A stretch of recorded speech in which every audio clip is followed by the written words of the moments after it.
Hello everyone, thank you for joining again. My name is Taylor and today I'm going to show you how to use bitwise operators in Python.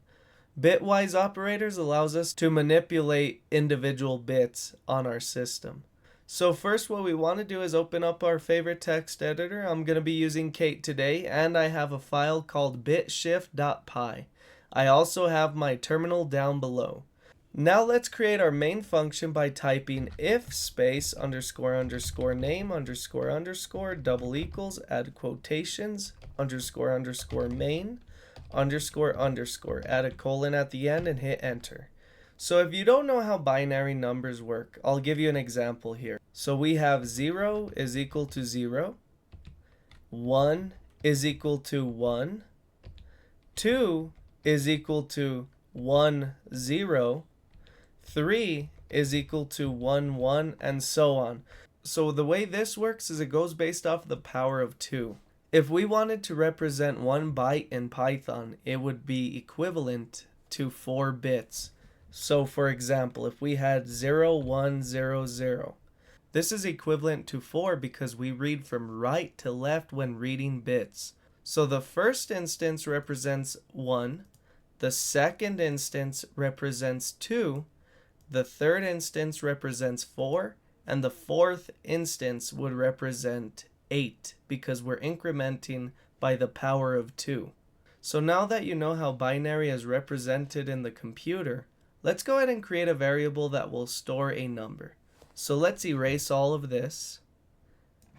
Let's type num is equal to 1, hit enter a few times and type print, open and close parentheses, num space 2 less than symbols, and let's shift this 2 times. Let's save this. Let's go down to our terminal and type Python and then the name of our program.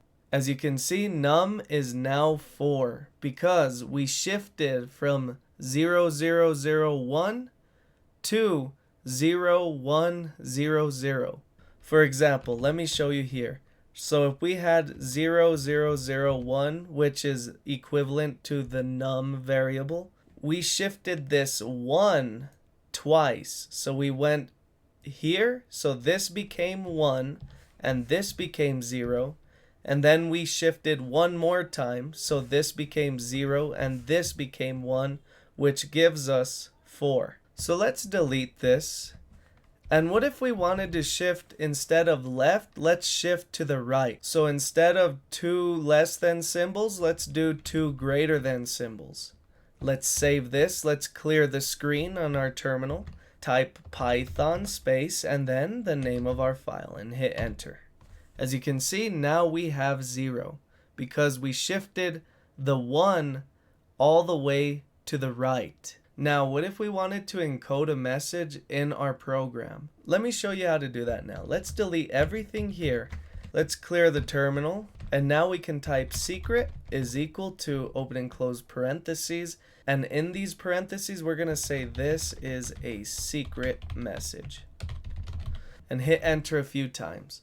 So if you're familiar with strings, we know that strings are an array of characters. So knowing that, let's split all of these letters into characters. The way we can do that is with a for loop. So we'll say for I in secret, add a colon, hit enter, and now I will represent every single character in our secret string. So let's print out I. So we're going to say print, open and close parentheses, I. Let's save this. Let's go back to our terminal. I'm going to make the terminal a little bigger so that way we can see this is a secret message here. And let's type Python space and then the name of our file and hit enter. As you can see, we iterated through the string and got each character within our string. Let's make the terminal small again. Let's clear the screen.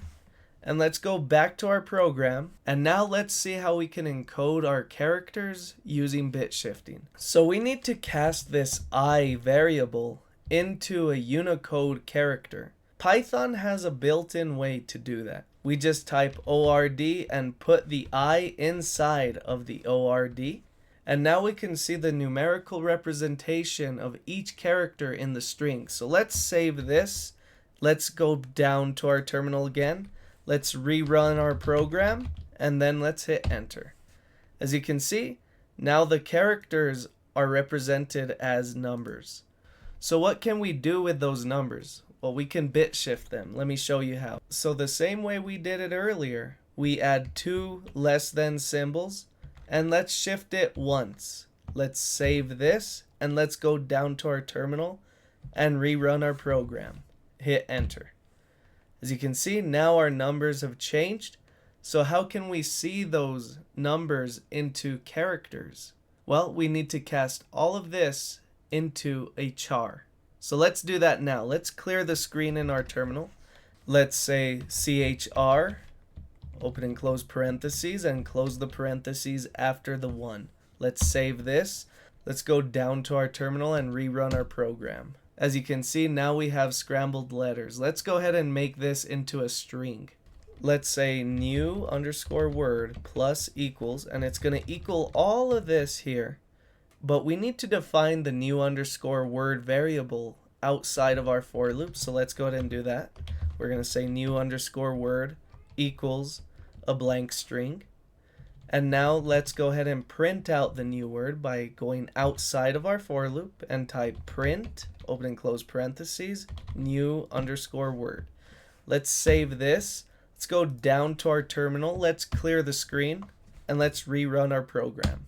As you can see, this is a secret message has been converted into these random set of characters. So what if we wanted to convert back into our original message? Let me show you how to do that now. So let's clear the terminal. Let's go back into our program, and it's going to be as simple as doing the reverse of this here.